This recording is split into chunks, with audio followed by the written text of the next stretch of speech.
A partir de estos momentos, nos enlazamos con las regiones del país a través de Conexión Perú. Te informamos y te acercamos al Perú. Ya está con nosotros y le agradecemos la amabilidad que tiene con RCR Red de Comunicación Regional, el doctor Ernesto Álvarez Miranda, presidente del Consejo de Ministros. Qué gusto saludarlo, señor ministro. Gracias por atender esta comunicación. En primer lugar, un feliz año 2026. Feliz año, don José Hernández. Un gusto siempre estar en su espacio. Yo le agradezco la amabilidad.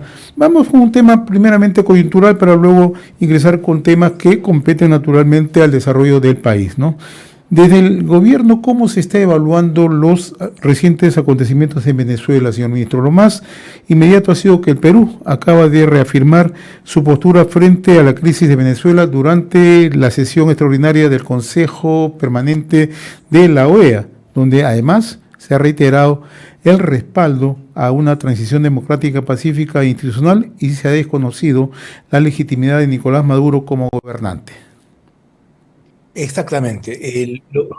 Es público y notorio que en los últimos meses Nicolás Maduro había ejercido una especie de dictadura, habiéndose robado las elecciones y habiendo acreditado tanto la Unión Europea como la misma OEA la existencia de un número importante de actas electorales en Panamá que hacían suponer con bastante evidencia de que la diferencia entre el candidato opositor y el dictador Maduro había sido tan grande que los organismos electorales no eran capaces de exhibir los resultados ni de sustentarlos.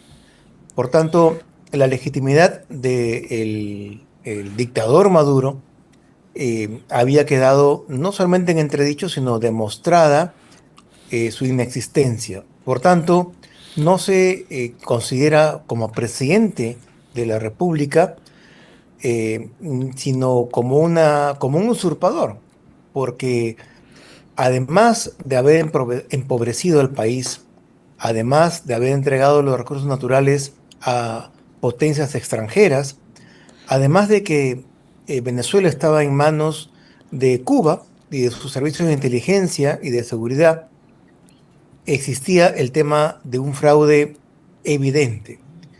Por tanto, de alguna u otra manera, no se podía seguir esperando por 4, 5, 6 años más que se continúe con las conversaciones, con las negociaciones, con encuentros diplomáticos, porque era un hecho evidente que no había forma en que el régimen, y sobre todo Nicolás Maduro, salga del ejercicio del gobierno.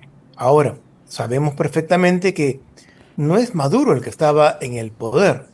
En el poder existe una cúpula oscura. La actual vicepresidenta tampoco maneja los hilos del poder en Venezuela y se presume que está en manos esencialmente de Cuba, que ejerce el dominio de los recursos naturales de Cuba, de Venezuela. Por tanto, a lo que aspira la comunidad internacional es de que este país hermano pueda recuperar su democracia y su soberanía.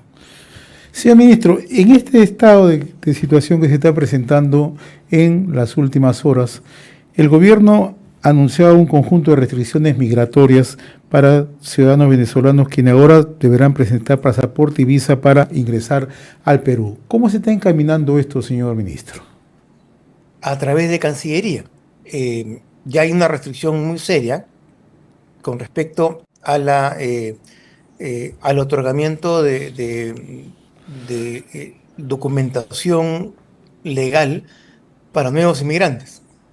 Lo coherente era de que Perú se preparara, al igual que han hecho otros países, a la eventualidad de que miembros del partido en el poder, del partido único en realidad, del partido dominante, dignatarios, autoridades militares de Venezuela quisieran escapar en un momento determinado si es que se producen nuevas intervenciones militares.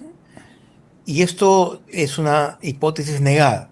El Perú no tiene ningún interés en acoger por ningún motivo a gente que haya trabajado con la dictadura de Chávez o la de Maduro.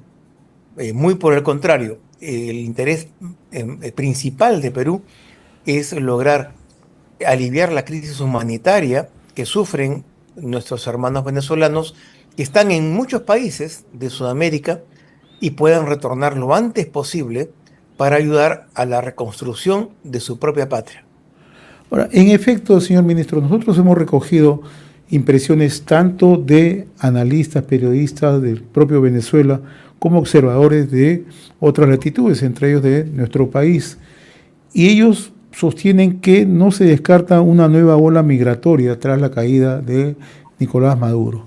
En esa situación que se presenta, ¿qué medidas muy concretas se van a tomar en zona de frontera? Estamos hablando de Tumbes, estamos hablando de Piura, considerando que en los últimos años han sido considerados frontera porosa, donde no solamente ha existido la penetración ilegal, sino también hoy tenemos una penetración mucho más peligrosa que son bandas transnacionales.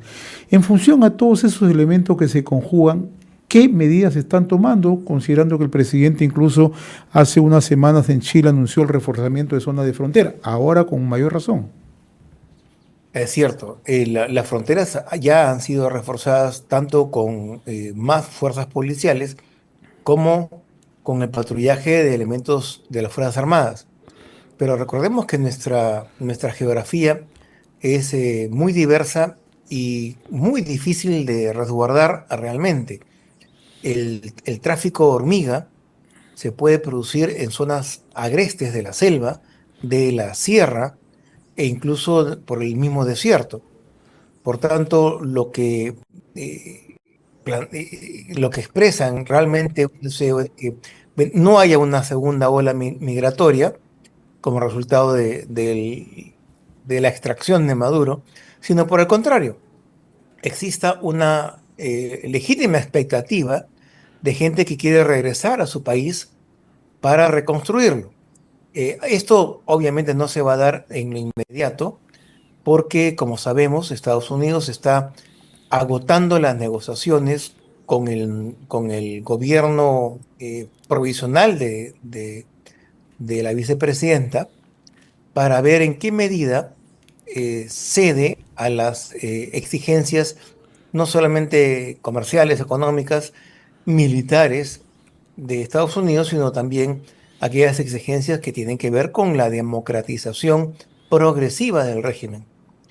Si eso no tiene lugar, lo más probable es que sí exista una segunda intervención y que ésta, a falta de un direccionamiento individualizado, personalizado, ya represente un mayor costo de vidas humanas y allí sí se pueda producir una confrontación que pueda durar semanas o meses incluso y que pueda dar lugar a una segunda o una nueva ola migratoria que en realidad nadie quiere.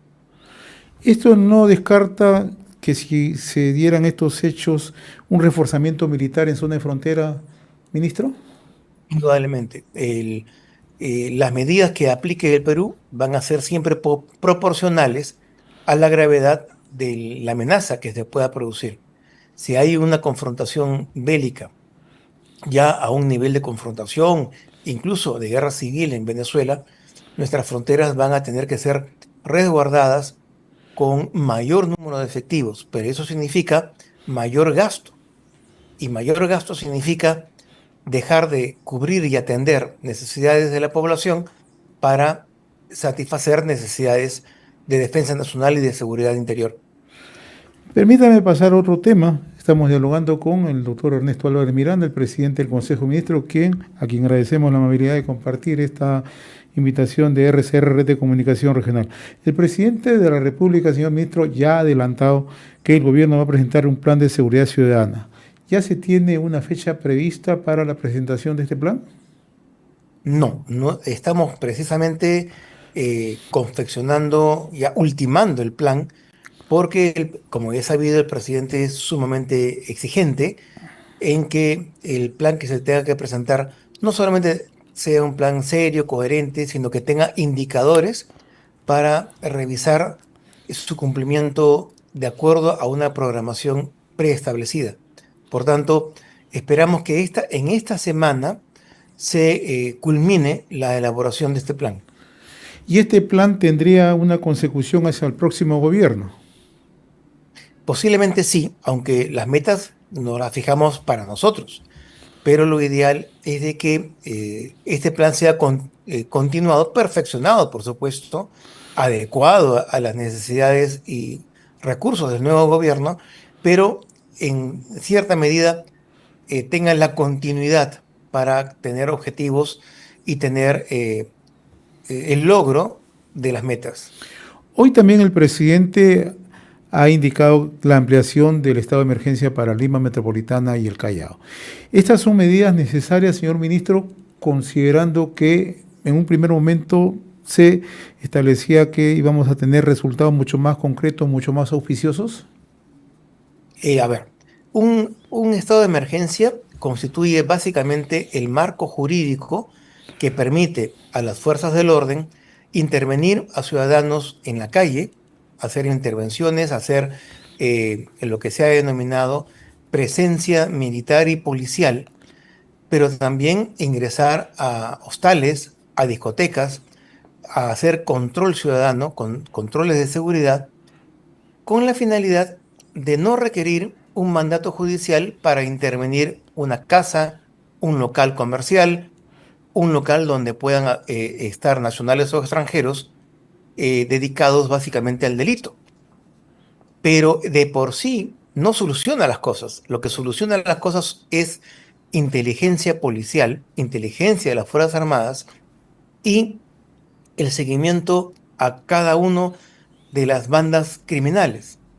Pero como el delito, sobre todo de extorsión y sicariato, se ha popularizado, existe una gran cantidad de organizaciones de índole amateur. O sea, gente que se ha vinculado al delito recién, con fecha reciente y de una manera artesanal. O sea, de forma tal que los servicios de inteligencia tienen que abocarse a la destrucción de bandas ya organizadas, bandas con raíces sociales, pero también a una gran cantidad de personas que de alguna manera se comprometen con el delito, dificultando la labor policial y la labor de inteligencia. Esto es una acción progresiva que, como ya lo señaló el presidente, vamos a dar esa batalla y aspiramos a ganarla. Aspiramos a llegar a mayo, junio, con resultados concretos. Pero la guerra en sí, de la criminalidad que se ha venido incubando y se ha venido desarrollando y aumentando en los últimos años, obviamente no se va a ganar en cuestión de semanas ni de meses. Esto va a ser labor del próximo gobierno y posiblemente del próximo decenio. Sin lugar a dudas, señor ministro, si veamos un poco con realismo las cosas, la lucha contra el crimen organizado va a tomar tiempo en nuestro país, porque estamos ante presencia de bandas criminales transnacionales, estamos ante presencia de grupos organizados que cuentan con ingente cantidad de dinero, estamos ante economías ilegales que han ido tomando incluso sectores del territorio nacional. Entonces, frente a eso, ¿cómo establecer una política que pueda encaminar un trabajo cohesionado multisectorial, no solamente de la policía? Bueno, ya desde el inicio del plan del estado de emergencia se constituyeron comités tanto de inteligencia, de comunicaciones, como de operaciones, articulando a Fuerza Armada, Fuerza Policial, Ministerio de Interior, Ministerio de Justicia, y ahora estamos confeccionando los decretos legislativos en materia de seguridad que, por ejemplo, como ya se ha anunciado, van a reorganizar sin despido de los trabajadores. Va a organizar el INPE para reconvertirlo y tratar de conformar una unidad mucho más jerarquizada, más eficiente, más disciplinada. Y de esa misma manera también se va a formar un subsistema de extorsión, sicariato y secuestro con la ayuda, con la colaboración, con la coordinación con el Ministerio Público para articular al Ejecutivo con la Administración de Justicia para que cuando la policía detenga a delincuentes violentos, estos no tengan una escapatoria mediante los subterfugios, mediante la acción de defensores maliciosos que producen que escapen a la justicia a pesar de haber sido detenidos por la policía, lo que ha sido prácticamente una práctica común en los últimos años. Lo que aspiramos también es a reducir los niveles de impunidad. La impunidad promueve el crimen. Mientras más jóvenes vean que sus amigos ganan dinero y no sufren las consecuencias de sus actos delincuenciales, se van a ver animados de alguna manera a comprometerse, a ayudar, a colaborar e incluso a participar abiertamente de los actos delincuenciales. Por tanto, necesitamos también una administración de justicia que de manera eficiente, rápida, logre condenas hacia los delincuentes violentos. O sea, es toda una cadena de, digamos, de actos y de instituciones que deben funcionar y que no han estado funcionando en los últimos años.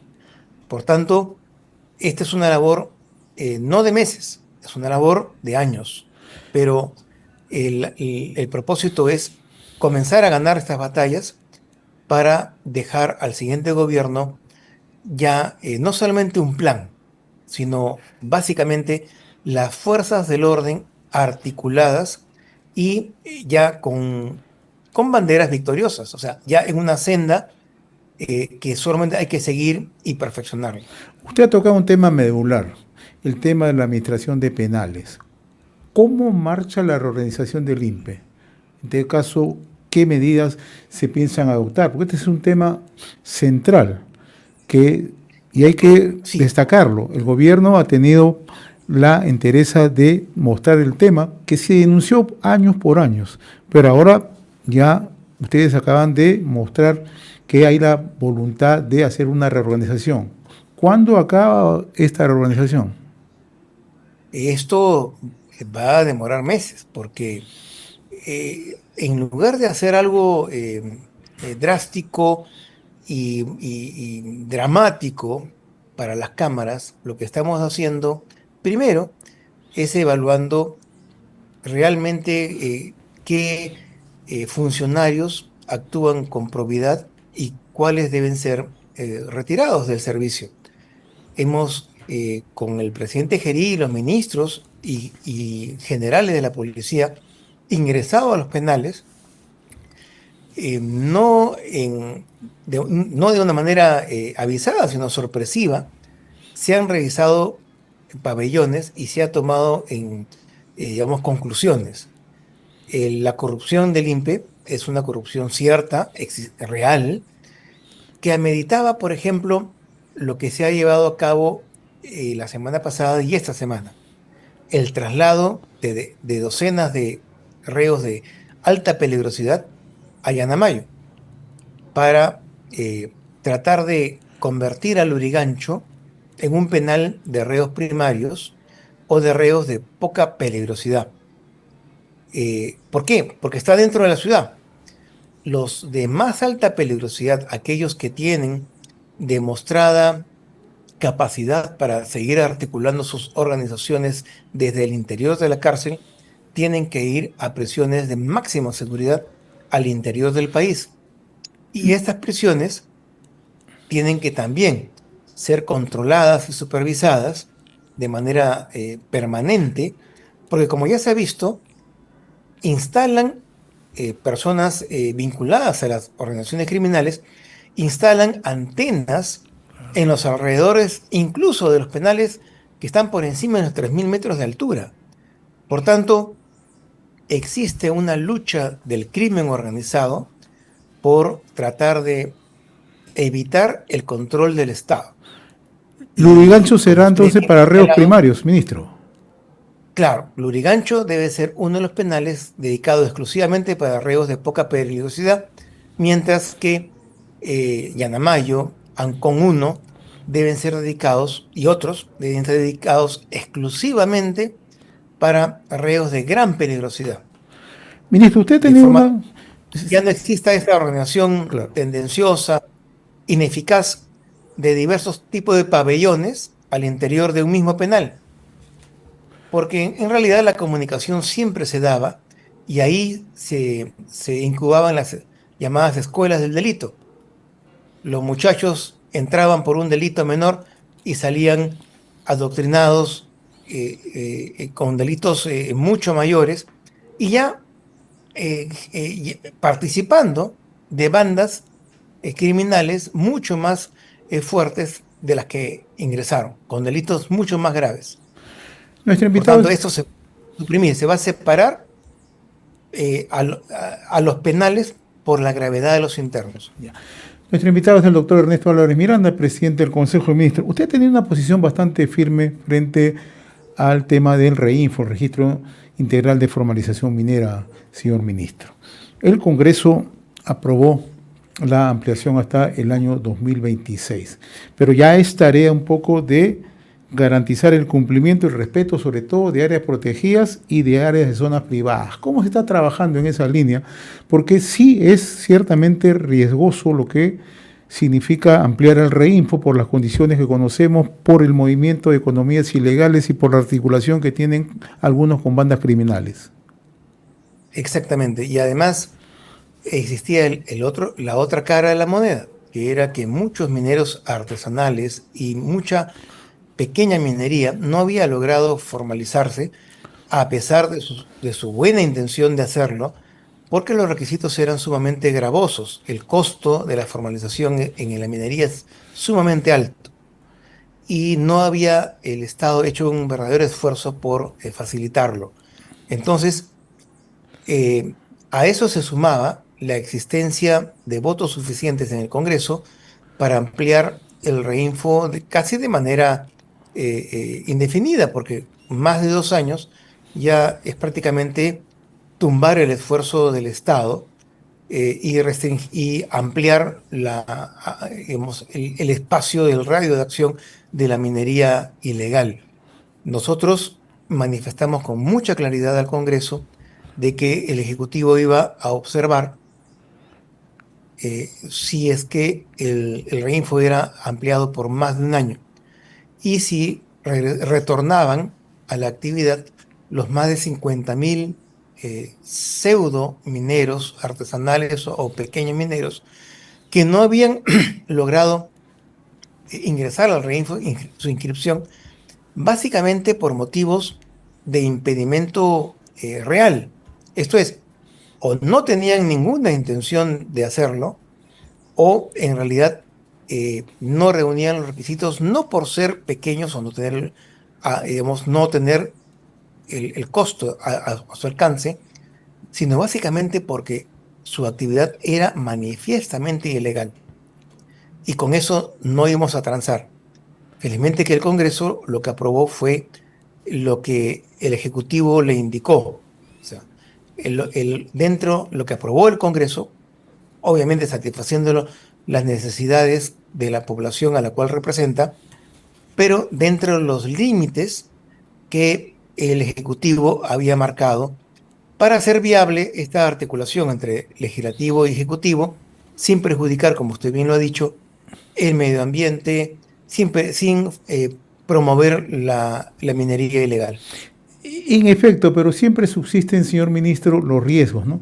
Le voy a poner un tema real, lo que está ocurriendo. Nos acaban de escribir en Cajamarca, donde nosotros llegamos, ¿no? Y a la zona del corredor minero del sur. En Cajamarca hay zonas como Chugur, Sinchao, El Tingo, Hualgayot, que es una provincia, también Celendín, en la zona de Sorochuco, donde la minería ilegal ha tomado posición de proyectos privados, proyectos formales.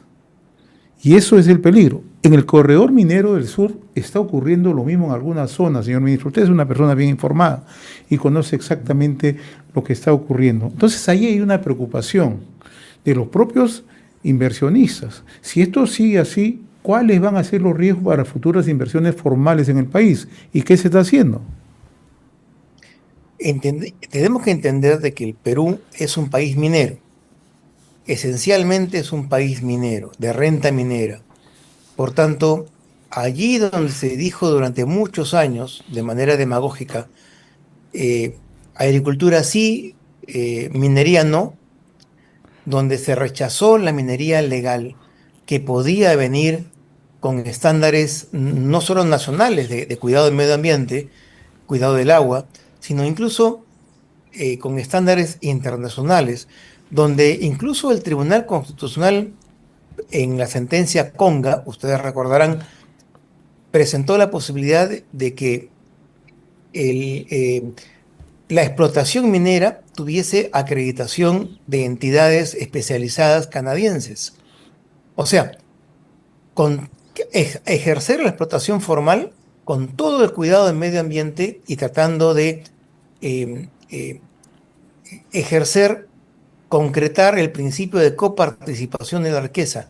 Esto es, las comunidades adyacentes afectadas directa o indirectamente debían tener una compensación adecuada para, por ejemplo, tener los fertilizantes, los abonos, la calidad de riego, los caminos que facilitados por la empresa explotadora de los minerales.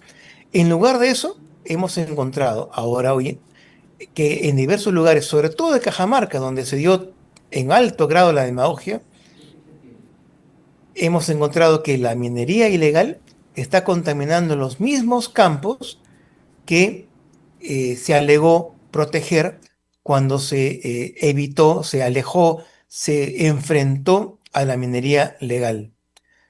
La conclusión es evidente. El Perú, siendo un país minero, tiene que promover la inversión de la gran minería, de la mediana minería, con estándares de cuidado del medio ambiente y de protección y de reparación e indemnización y de participación de las comunidades directamente afectadas. Pero eso significa que todas las partes deben actuar de buena fe. Aún es tiempo. Claro. Aún, por ejemplo, Conga puede salir, puede ser explotada.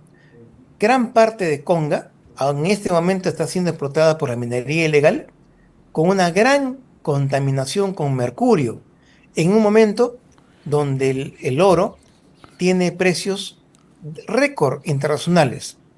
Entonces, por más que llevemos a un batallón del ejército a Cajamarca, no vamos a evitar la minería ilegal, porque es sumamente rentable.